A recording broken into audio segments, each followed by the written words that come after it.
नमस्कार। आज हम मौर्योत्तरकालीन जो वंश है उनके बारे में पढ़ रहे हैं। तो सबसे पहले आते हैं ब्राह्मण साम्राज्य। कौन सा आता है? ब्राह्मण साम्राज्य।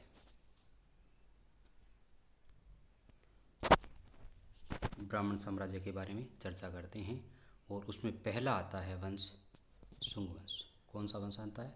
शुंग वंश। टाइम पीरियड क्या है शुंग वंश का?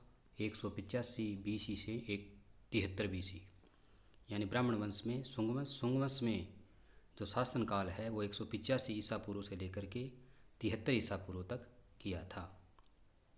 ठीक है। पुष्यमित्र सिंह ने भद्रथ जो अंतिम मौर्य शासक था उसको 185 ईस्वी में हरा दिया था और शुंग वंश की नींव रखी, जो जाति से ब्राह्मण थे, इसलिए इसे ब्राह्मण वंश की नींव भी कहते हैं। तो ब्राह्मण वंशों में पहला वंश कौन सा है? शुंग वंश। शुंग वंश कब आया था? जब अंतिम मौर्य राजा था भद्रथ, जिसको 185 में पुष्यमित्र शुंग था जो उसका प्रधानमंत्री था, उसने पराजित कर दिया और शुंग वंश की नींव डाली थी। ठीक है। ये शुंग ब्राह्मण थे। इनकी राजधानी कौन थी? शुंग वंश की राजधानी विदिशा। कहाँ थी राजधानी? विदिशा। विदिशा राजधानी थी। मिनांडर, ये क्या है? इंडो चाइनी, वो पुष्यमित्र सिंह ने पराजित कर दिया। पुष्यमित्र सिंह क्या करते हैं? पहले भद्रथ जो मौर्य राजा था उसको 185 में पराजित करके शुंग वंश की नींव डालते हैं। फिर जो मिनांडर है, मिनांडर उसको भी पराजित कर देते हैं। ठीक है। पुष्यमित्र सिंह क्या है? ब्राह्मण वंशीय है। पहले भद्रथ यानी मौर्य का अंतिम शासक था 185 ईसा पूर्व में, उसको पराजित करते हैं और शुंग वंश की नींव डालते हैं। फिर मिनांडर है जो कि इंडो चाइनीज़ है, उसको भी पराजित कर देते हैं। अब आगे चलते हैं। पुष्यमित्र शुंग ने 2 बार अश्वमेध यज्ञ करवाए। क्वेश्चन आता है पुष्यमित्र शुंग ने कितनी बार अश्वमेध यज्ञ करवाए? 2 बार, जिनको पतंजलि ने संपन्न करवाया। पतंजलि कौन है? वही आयुर्वेद वाले पतंजलि, यानी आयुर्वेद के पतंजलि है। इन्होंने पुष्यमित्र शुंग के जो अश्वमेध यज्ञ थे उनको संपन्न करवाया था। या पुष्यमित्र शुंग जो ब्राह्मण जाति के थे, जिन्हें शुंग वंश की नींव रखी थी 185 ईसा पूर्व में, उनके द्वारा किए गए अश्वमेध यज्ञ को संपन्न कराने का श्रेय किसको दिया जाता है? तो उत्तर क्या आना चाहिए? उत्तर आना चाहिए पतंजलि। क्या है?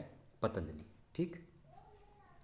अब आगे चलते हैं। भरत स्तूप का निर्माण पुष्यमित्र शुंग ने करवाया था। मतलब पुष्यमित्र शुंग से संबंधित जो जानकारी है मुख्य उनमें बात कर रहे हैं। भरहुत स्तूप का निर्माण भी करवा रहे हैं। ये कौन से स्तूप का निर्माण कर रहे हैं?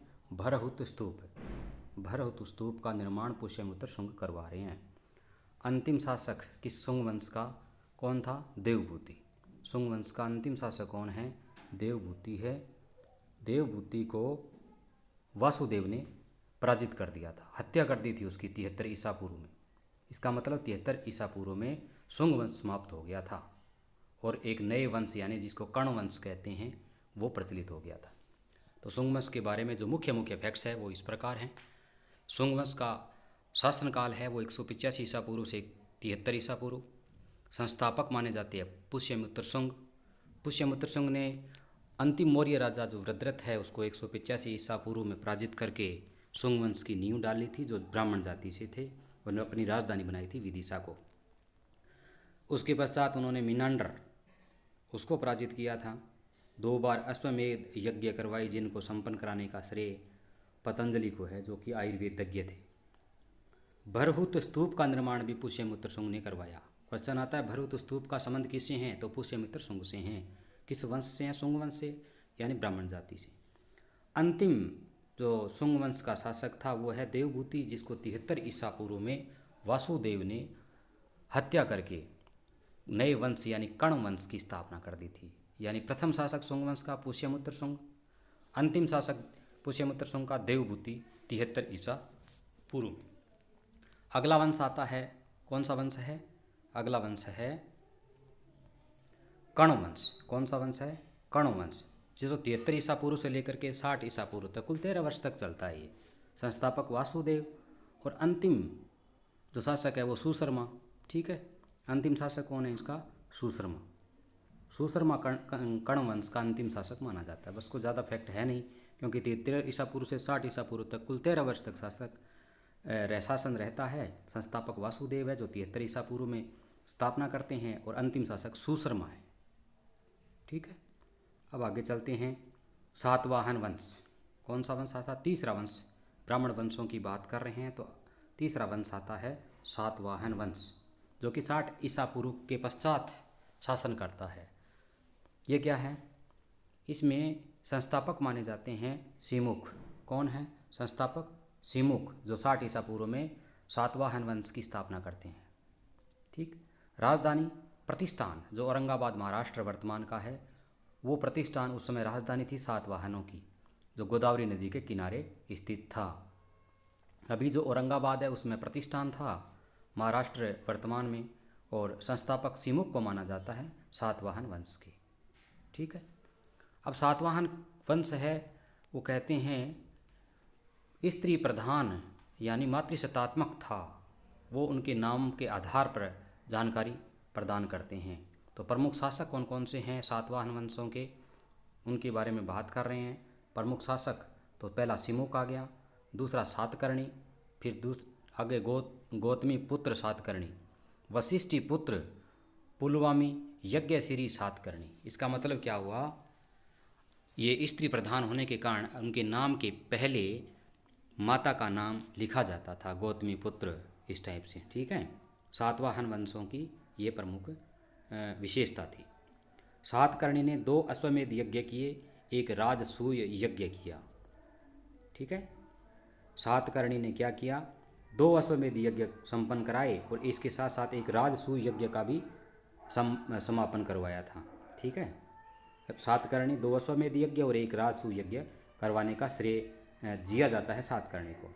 इसके अलावा जो सातवाहन वंश है उसके प्रमुख साहित्यकारों की बात करें तो एक हाल थे, एक गुणाढ्य थे। हाल और गुणाढ्य मुख्य रूप से हैं। हाल ने गाथा सप्तशती लिखी। हाल क्या है? साहित्यकार है। इसने क्या लिखी? साहित्य सप्तशती। हाल के द्वारा क्या लिखी गई? साहित्य सप्तशती। दूसरा गुणाढ्य ने वृहद कथा। गुणाढ्य ने क्या लिखा? गुणाढ्य ने वृहद कथा लिखी। किसकी बात कर रहे हैं? सातवाहन वंश की। सातवाहन वंश के जो प्रमुख साहित्यकार है उसमें एक का नाम आता है हाल का, दूसरा नाम आता है गुणाढ्य का। हाल ने क्या लिखा? गाथा सप्तशती, याद करना है, गाथा सप्तशती, और गुणाढ्य वृहद कथा। ठीक है, सातवाहन शासकों ने चांदी, तांबा, सीसा, प्रोटीन व कांस्य की मुद्राओं का प्रचलन किया। सिक्का ढालने में प्रयुक्त शीशा, जो प्लुम्बम कहलाता है, वर्तमान में रोम से मंगवाया जाता था, यह आयातित था। ब्राह्मणों को भूमि अनुदान प्रथा प्रारंभ थी, मतलब ब्राह्मणों को दान में भूमि दी जाती थी। राजकीय भाषा प्राकृत थी, लिपि ब्राह्मी थी। मातृशतात्मक, जिस प्रकार राजा के नाम से पहले माता का नाम लिखा जाता था, गौतमी पुत्र। ठीक है, तो ये साबित करता है कि उनकी जो सत्ता थी मातृशतात्मक थी। किस प्रकार की सत्ता थी? मातृशतात्मक सत्ता थी। होने से राजाओं के नाम उनकी माताओं के नाम पर रखने की प्रथा थी। उदाहरण जैसे गौतमी पुत्र, वशिष्ठी पुत्र। ठीक है, अब आगे चलते हैं। लेकिन सातवाहन राजवंश पितृशतात्मक था। नाम ऐसे तो पता चल रहा है कि माताओं के नाम रखने से मातृशतात्मक है, लेकिन सातवाहन राजकुल पितृशतात्मक था, क्योंकि राज सिंहासन का उत्तराधिकारी पुत्री होता था। ये अलग फैक्ट है। अलग फैक्ट कौन सा है? ये जो राज सिंहासन का अंतिम उत्तराधिकारी है वो कौन होता था? पुत्र होता था। माताओं के नाम से होने के बावजूद राज सिंहासन का अंतिम उत्तराधिकारी उसका पुत्र ही हुआ करता था। ग्रामीण प्रशासक क्या कहलाता था? गोलमिक। ग्रामीण प्रशासक क्या कहलाता था? ग्रामीण प्रशासक कहलाता था गोलमिक। ठीक है, ग्रामीण प्रशासक गोलमिक, जो एक सैनिक टुकड़ी का प्रधान होता था, जिसमें 9 रथ। उसके पास कौन कौन सी सेनाएं होती थी? जिसमें 9 रथ हो गए, 9 हाथी हो गए, 25 घोड़े हो गए, 45 पैदल सैनिक हो गए। ठीक है, किसकी बात करें? जो ग्रामीण प्रशासक, गांव का जो एडमिनिस्ट्रेटिव था जिसका नाम गोलमिक था, उसके पास एक सेना की टुकड़ी रहती थी जिसका वो हेड होता था, जिसमें 9 रथ होते थे, 9 हाथी होते थे, 25 घोड़े, 45 पैदल सैनिक होते थे। ठीक है, नेटिव इन्फेंट्री जिसको बोल सकते हैं। कार्ले का चैत्य, अजंता व एलोरा की गुफाओं का निर्माण व अमरावती का विकास इस समय हुआ था। किसकी बात कर रहे हैं? ये जो सातवाहन शासक है इनके द्वारा क्या क्या निर्माण किया गया था? कार्ले के जो चैत्य, चैत्य का मतलब क्या होता है? चेतना स्थल एक तरह से कह सकते हैं, जो एक धार्मिक स्थल माना जाता है।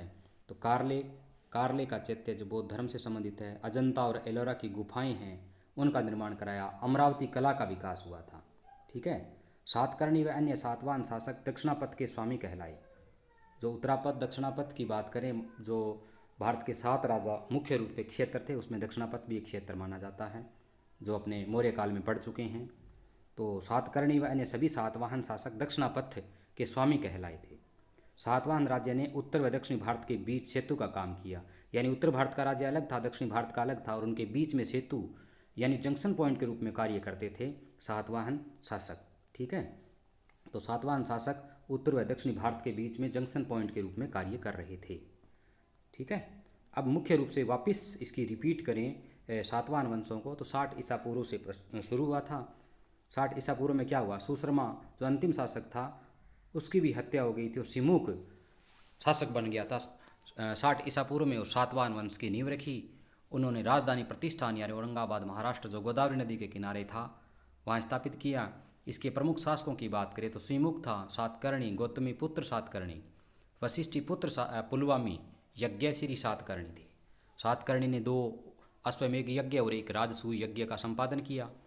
प्रमुख साहित्यकारों की बात करें तो हाल ने गाथा सप्तशती और गुणाढ्य ने व्रत गथा नामक पुस्तक लिखी।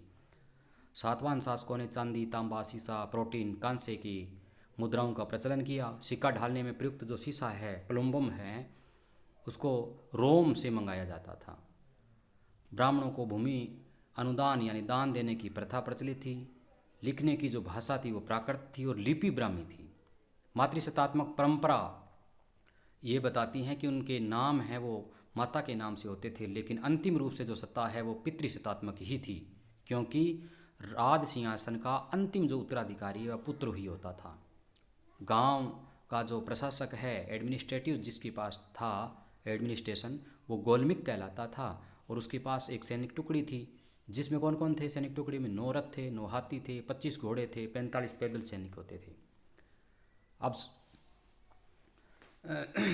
जो निर्माण है उसके बारे में बात करें, स्थापत्य कला की बारे में बात करें तो कारले का चैत्य है, अजंता और एलोरा की गुफाएं हैं, अमरावती कला है, इन सभी का विकास सातवाहन शासकों के समय हुआ था।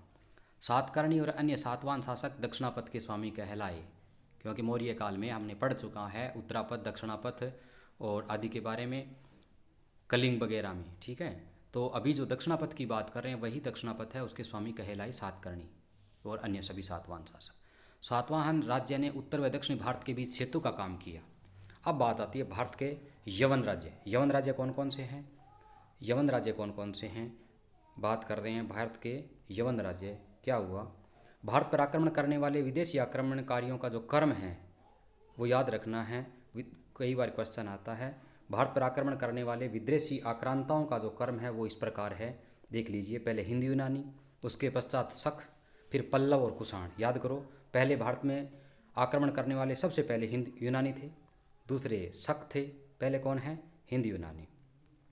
पहले कौन है? हिंद यूनानी, फिर कौन है? शक, फिर पल्लव, फिर कुषाण। याद करो, हिंद यूनानी, शक, पल्लव, कुषाण। एक बार वापस रिपीट करो, हिंद यूनानी, शक, पल्लव और कुषाण, ये इनका क्रम है भारत में आक्रमण करने वाले जो सबसे पहले विदेशी थे। ठीक है। सेल्यूकस द्वारा स्थापित पश्चिमी एवं मध्य एशिया के विशाल साम्राज्य को उनके उत्तराधिकारी अंत्योकस प्रथम ने अक्षुण्ण बनाए रखा। यानी सेल्यूकस निकेटर है, उसके पश्चात उनका उत्तराधिकारी आया था अंत्योकस। ठीक है।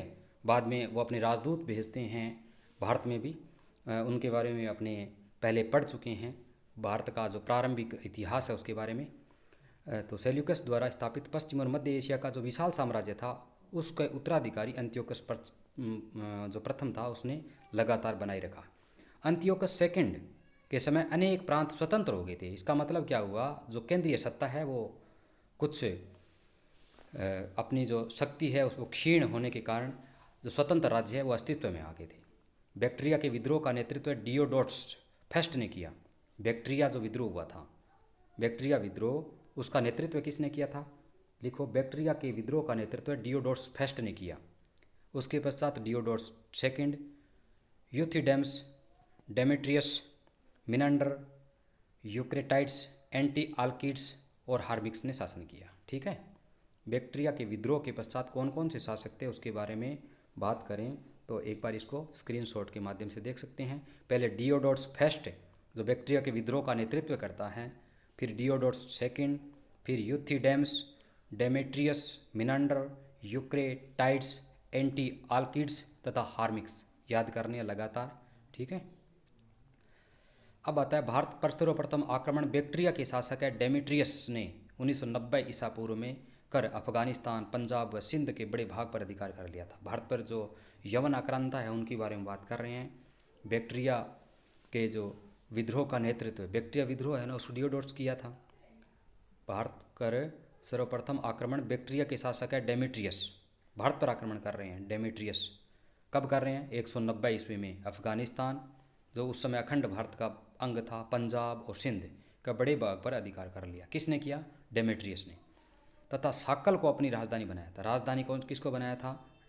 डेमेट्रियस ने किसको राजधानी बनाया था? डेमेट्रियस ने बनाया था साक्कल को राजधानी। कब आक्रमण किया? 190 ईसा पूर्व में आक्रमण किया। पंजाब, अफगानिस्तान और सिंध के बड़े भाग को छीन लिया था। सबसे पहला आक्रमण है भारत का, ठीक है। साक्कल को राजधानी बनाया। इसे ही हिंद यूनान या बैक्ट्रिया यूनान कहा जाता है। तो इसका मतलब क्या? भारत पर आक्रमण करने वाला प्रथम वंश कौन सा कहें तो वो हिंद यूनानी कह सकते हैं। दूसरा नाम क्या है? बैक्टीरिया यूनानी भी कह सकते हैं। राजधानी कौन सी थी उनकी? साक्कल। कब किया भारत पर? 190 ईसा पूर्व में। शासक कौन था? डेमेट्रियस। कहाँ कहाँ आक्रमण करके अधिकार कर लिया? अफगानिस्तान, पंजाब, सिंध, ठीक है। एक बार इसको मैं कवर कर रहा हूँ, स्क्रीनशॉट के माध्यम से अलग कर सकते हैं। तो ये जो मैंने कवर किया है इसको स्क्रीनशॉट के माध्यम से एक बार रिपीट कर सकते हैं। भारत पर आक्रमण करने वाला प्रथम वंश की बात करें तो हिंद यूनानी। शासक की बात करें तो डेमेट्रियस।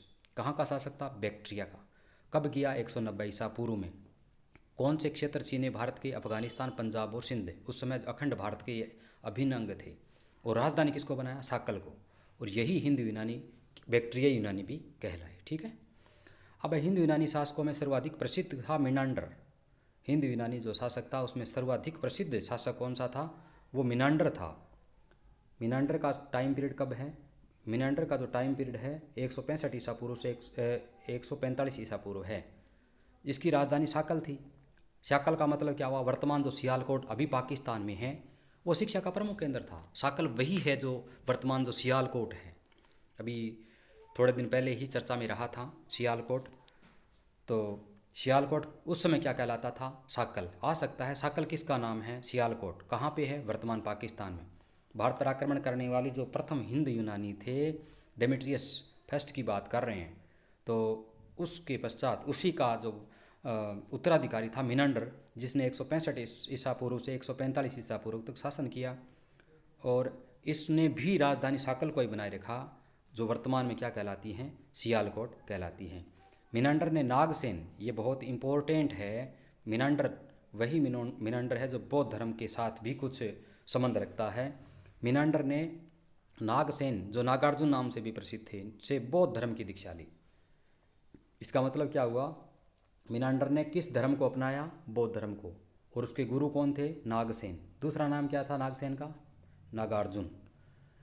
इसके पश्चात मिलिंद हो या मिलिंद प्रसन, एक ही बात है। मिलिंद हो या दूसरा नाम क्या है? मिलिंद हो या मिलिंद प्रसन, ये मिनांडर के प्रश्न और नागसेन के द्वारा किए गए उत्तर एक पुस्तक के रूप में संग्रहित है। यानी उनके प्रश्नोत्तर शैली में लिखा गया एक ग्रंथ है मिलिंद हो। नाम क्या है? मिलिंद का मतलब मिलांडर, पन्हो का मतलब क्या हुआ? नागसेन। मिलिंद हो ये नागसेन यानी नागार्जुन, जो कि बौद्ध धर्म के अनुयायी थे और मिनांडर के गुरु थे। इनके प्रश्नोत्तर शैली में जो भी ग्रंथ लिखा गया वो कहलाता मिलिंद हो। मिलिंद हो में किसका वर्णन है? नागसेन और मिनांडर के प्रश्नोत्तर शैली का वर्णन किया गया है। हिंद यूनानी भारत के पहले शासक हुए जिनके जारी किए गए सिक्कों के बारे में निश्चित रूप से कहा जा सकता है कि सिक्के किन किन राजाओं के। इसका मतलब उनके राजाओं के नाम भी अंकित थे। भारत में सर्वप्रथम हिंद यूनानियों ने ही स्वर्ण मुद्रा जारी की। तो भारत में स्वर्ण मुद्रा, वैसे गुप्त काल को स्वर्ण काल कहा जाता है, लेकिन भारत में सर्वप्रथम जो स्वर्ण मुद्रा जारी करने का श्रेय दिया जाता है वो हिंद यूनानियों को दिया जाता है, ठीक है। अब हेलेनिस्टिक आर्ट, ये कला है, वापस मैं इसको हाईलाइट कर देता हूँ। क्या नाम है? हेलेनिस्टिक आर्ट, ये क्या है? यूनान की प्राचीन कला है जिसको हिंद यूनानियों ने भारत के पश्चिमोत्तर सीमा प्रांत यानी वर्तमान पाकिस्तान, अफगानिस्तान और भारत का जो पश्चिमी क्षेत्र है वहाँ उसको चलाया था।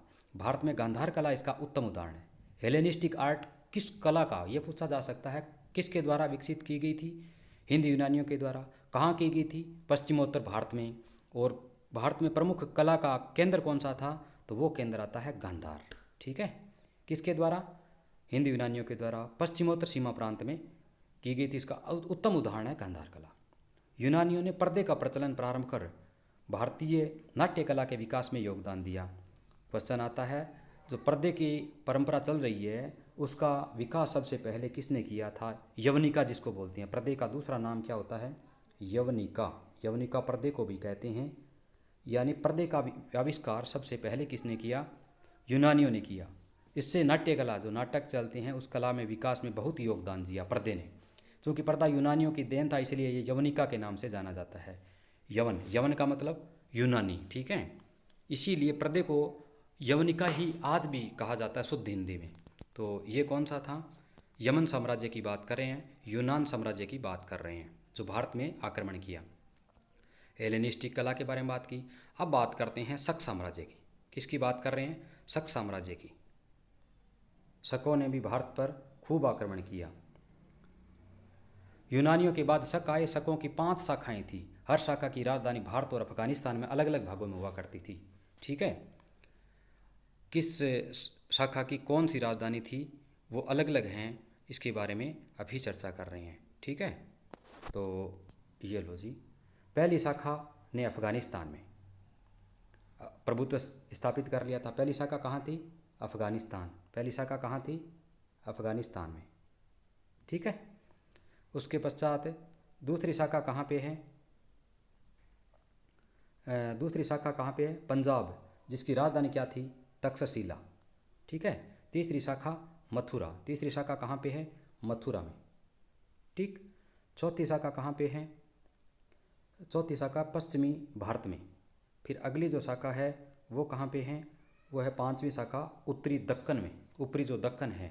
ठीक है, 5 शाखाएं थी जिसमें शकों ने अपनी राजधानी स्थापित किया, अपना प्रभुत्व स्थापित किया। पहली शाखा थी अफगानिस्तान में, दूसरी शाखा पंजाब जो राजधानी तक्षशिला थी, तीसरी शाखा मथुरा में, चौथी शाखा पश्चिमी भारत में और 5वीं शाखा ऊपरी दक्कन में स्थित थी।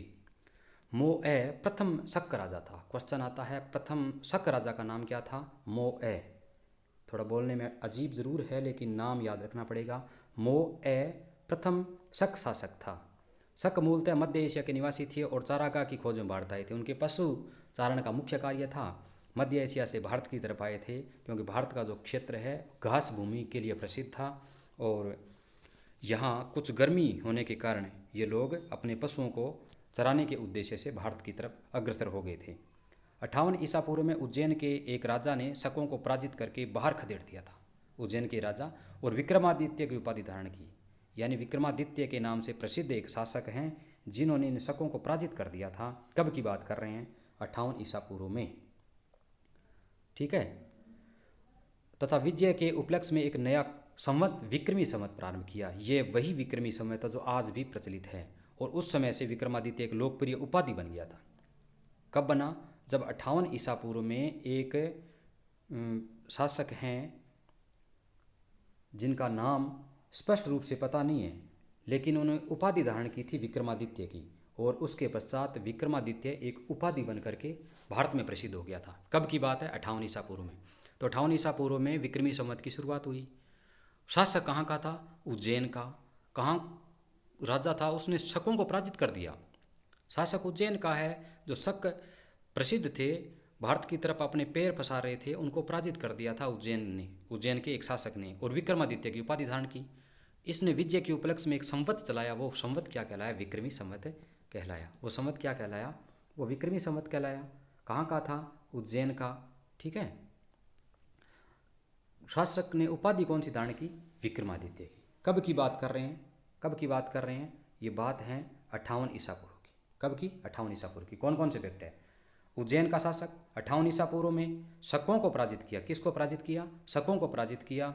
विक्रमादित्य नाम से उपाधि धारण की, विक्रमी संवत प्रारंभ किया और आज भी विक्रमादित्य एक प्रसिद्ध उपाधि बनकर भारत में प्रचलित है। अब आगे बात कर रहे हैं जिसकी संख्या भारतीय इतिहास में 14 तक पहुंच गई है। यानी भारतीय इतिहास में विक्रमादित्य की उपाधि धारण करने वाले शासक कितने हैं, तो 14 तक तो ज्ञात हैं, हो सकता है इससे भी ज़्यादा हो। गुप्त सम्राट चंद्रगुप्त द्वितीय सबसे अधिक विख्यात विक्रमादित्य हुआ। तो पूछ सकते हैं विक्रमादित्य की उपाधि जो 58 ईसा पूर्व में प्रचलित हुई थी, सबसे प्रसिद्ध विक्रमादित्य कौन सा शासक था जिसने उपाधि धारण की, तो वो चंद्रगुप्त सेकंड है जो गुप्त सम्राट का है, उसने विक्रमादित्य उपाधि धारण की थी। शकों की अन्य शाखाओं की तुलना में पश्चिमी भारत में प्रभुत्व स्थापित करने वाली शाखा में सबसे लंबे समय तक यानी 400 वर्षों तक शासन किया। गुजरात में चल रहे समुद्री व्यापार से यह शाखा काफ़ी लाभान्वित हुई और भारी संख्या में चांदी के सिक्के जारी किए। इसका मतलब उनका पश्चिमी शाखा समुद्र के नज़दीक थी और विदेशों के साथ व्यापार होने के कारण, क्योंकि समुद्री मार्ग से व्यापार होता था और सुविधा उपलब्ध थी, इसलिए इनका शासन लंबे समय तक चलता रहा। शक्तिशाली थे इसलिए सेना भी रखने में समर्थ भी थे। कई शाखाएं थी, अभी चर्चा की अपने, उसमें जो पश्चिमी शाखा थी वो इसीलिए बच गई क्योंकि उनका समुद्र के साथ लगाव था, समुद्री व्यापार होता था। व्यापार होने के कारण उनको धनार्जन होता था, धनार्जन के कारण अपनी सेना का खर्च भी वहन कर सकते थे। शकों का सबसे प्रतापी शासक हुआ था रुद्रदामन फर्स्ट। क्वेश्चन आता है शक जो शासक हैं उनका सबसे प्रतापी शासक कौन सा था। शकों का सबसे प्रतापी शासक था रुद्रदामन फर्स्ट, जिसका शासनकाल 130 ईस्वी से 150 ईस्वी तक थे और गुजरात के एक बड़े भाग पर शासन किया। शकों का सबसे प्रतापी शासक था रुद्रदामन फर्स्ट, जिसका शासन 130 ईस्वी से 150 ईस्वी तक रहा था और गुजरात के एक बड़े भाग पर शासन किया था। रुद्रदामन फर्स्ट ने काठियावाड़ की अर्धशुष्क सुदर्शन झील का जीर्णोद्धार करवाया। ठीक है, ये सुदर्शन झील की बात करें तो क्वेश्चन आता है रुद्रदामन फर्स्ट ने क्या किया, जो गुजरात की काठियावाड़ की सुदर्शन झील है इसका निर्माण किसने करवाया था, मौर्यों ने निर्माण करवाया था, उसके जीर्णोद्धार का श्रेय रुद्रदामन को दिया जाता है। तो सुदर्शन झील की बात करें, पहली बात निर्माण किसके द्वारा, मौर्यों के द्वारा। कहाँ स्थित है, गुजरात में। किस जिले में स्थित है, काठियावाड़ जिले में। गुजरात के काठियावाड़ जिले में सुदर्शन झील है जिसका निर्माण मौर्य करवा रहे हैं, लेकिन उसका जीर्णोद्धार कौन करवा रहे हैं, वो रुद्रदामन फर्स्ट करवा रहे हैं। ठीक है, ये कौन है रुद्रदामन फर्स्ट, शकों का सबसे प्रतापी शासक है जिसने 130 से 150 ईस्वी के मध्य गुजरात में शासन किया। ठीक है, रुद्रदामन संस्कृत का बड़ा प्रेमी था, उसने ही सबसे पहले विशुद्ध संस्कृत भाषा में लंबा अभिलेख गिरनार अभिलेख जारी किया। यानी खुद भी विद्वान था, उसके सहयोगी भी थे, संस्कृत भाषा को श्रेय भी दिया था और आश्रय प्रदान करने के कारण उन्हें संस्कृत में काफ़ी प्रसिद्धि मिली। यानी रुद्रदामन, क्वेश्चन आता है गिरनार जो अभिलेख हैं, जो संस्कृत भाषा का सबसे लंबा यानी विशुद्ध संस्कृत भाषा का सबसे लंबा अभिलेख हैं, उसको जारी करने का श्रेय दिया जाता है रुद्रदामन को। रुद्रदामन ये फर्स्ट हैं, ठीक है, जिसने सुदर्शन झील का जीर्णोद्धार करवाया। गिरनार जो अभिलेख हैं जो विशुद्ध संस्कृत भाषा का है उसको जारी करने का श्रेय दिया जाता है। इसके पहले के सभी अभिलेख प्राकृत भाषा में रचे जाते थे, यानी रुद्रदामन के द्वारा संस्कृत में जो गिरनार अभिलेख लिखा गया उससे पहले के सभी जो अभिलेख हैं वो प्राकृत भाषा में रखे जाते थे। भारत के शक राजा अपने को क्षत्रप कहते थे। क्षत्रप का मतलब क्षत्रिय। कौन से, भारत के जो शक राजा थे अपने आप को क्या कहते थे, क्षत्रप कहते थे। तो ये तो हो गए क्षत्र। अब आते हैं पल्लव और पर्शियाई। मैं थोड़ा सा फास्ट कर रहा हूँ क्योंकि थोड़ा लंबा हो रहा है वीडियो।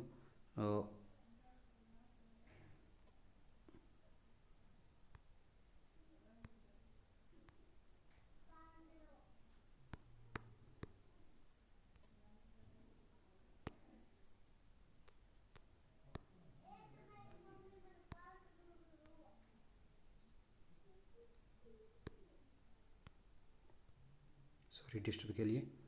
अभी वापस में पल्लव जो वंश है उसके बारे में चर्चा कर रहे हैं। कौन सा, पल्लव, दूसरा नाम है पर्शियाई। शकों के बाद पश्चिमोत्तर भारत पर आधिपत्य स्थापित करने वाले शासक थे पल्लव और पर्शियाई। पश्चिमोत्तर भारत पर गोंडोफर्निस सर्वप्रसिद्ध पर्शियाई राजा था। क्वेश्चन आता है गोंडोफर्निस कौन था, ये सर्वप्रसिद्ध पर्शियाई राजा जिसके काल में क्या हुआ, सेंट टॉम्स ईसाई धर्म का प्रचार करने के लिए भारत आया। मतलब ईसाई धर्म का प्रचार करने के लिए सेंट टॉम्स किसके समय में भारत आया,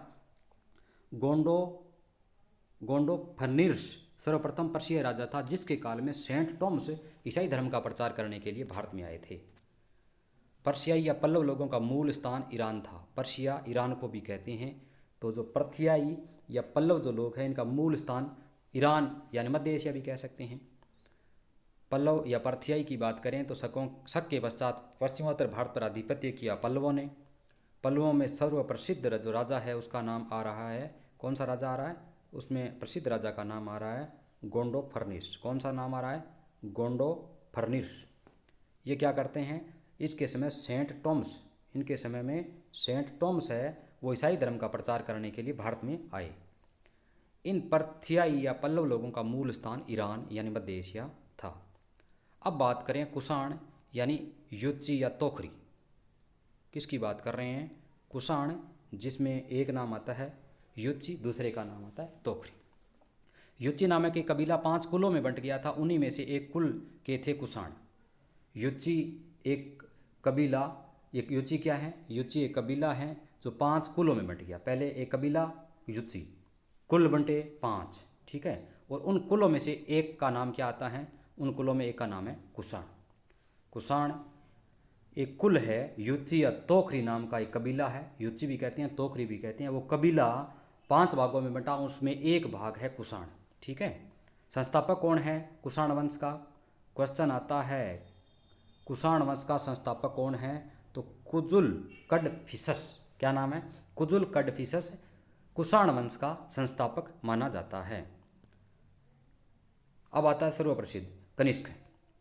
कुषाण वंश का संस्थापक कुजल कडफिसिस। वापिस देखो, कुषाण वंश का संस्थापक कुजल कडफिसिस और कुषाण वंश के जो प्रसिद्ध शासक है उसका नाम है कनिष्क। कुषाण वंश का सबसे प्रतापी शासक जिसकी राजधानी पुरुषपुर यानी वर्तमान जो पेशावर पाकिस्तान का है वो उसकी राजधानी होती थी। कनिष्क जिसने जो बौद्ध संगीतियाँ हैं उसके समय भी एक बौद्ध संगीति संपन्न हुई थी। तो बात करें कुषाण वंश की। कुषाण वंश जो युच्ची कबीला है, कबीले के 5 कुल थे, उसमें एक कबीला था, एक कुल था कुषाण। और कुषाण वंश का जो संस्थापक था वो कुजुल कडफिसस था।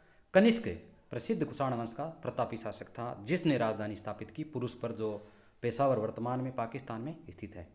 कुषाणों की दूसरी राजधानी कौन सी थी? कुषाणों की दूसरी राजधानी मथुरा थी। कुषाणों की दूसरी राजधानी कौन सी थी? कुषाणों की दूसरी राजधानी थी मथुरा, ठीक है। कनिष्क ने 78 ईस्वी में गद्दी पर बैठते समय एक संवत चलाया जो शक संवत कहलाया। विक्रमादित्य ने तो 58 ईसा पूर्व में कौन सा चलाया? विक्रमी संवत है। लेकिन 78 ईसा पूर्व में, वो 57 ईसा पूर्व में है। और 78 ईसा पूर्व में किसके द्वारा? 78 ईसा पूर्व में